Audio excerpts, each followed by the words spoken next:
খাবারগুলো আমাদের মস্তিষ্কের জন্য সবথেকে ক্ষতিকারক? 1 নম্বরে রয়েছে fast food, France fry, fried chicken, এছাড়াও বিভিন্ন খাবার। এই খাবারগুলি লোভনীয় হলেও আমাদের মস্তিষ্কের জন্য সবথেকে ক্ষতিকারক। এই খাবারগুলি রক্তের নালীতে চর্বি জমিয়ে ব্রেনের রক্ত প্রবাহ কমিয়ে দেয়, স্মৃতিশক্তি ও চিন্তা শক্তিকে দুর্বল করে। 2 নম্বরে রয়েছে প্রক্রিয়াজাত খাবার, প্যাকেটের চিপস, কেক, বিস্কুট প্রভৃতি খাবার। এগুলি খাওয়া বন্ধ করুন।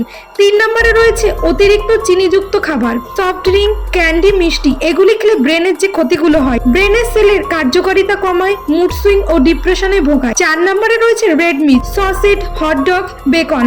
তো এগুলো ব্রেনের অনেক ক্ষতি করে।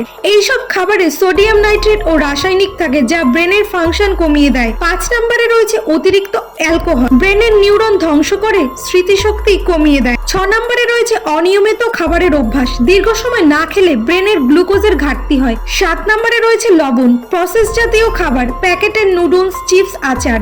এই খাবারগুলি খেলে উচ্চ রক্ত প্রবাহের ফলে স্ট্রোক হবার সম্ভাবনা 80% বাড়িয়ে দেয়।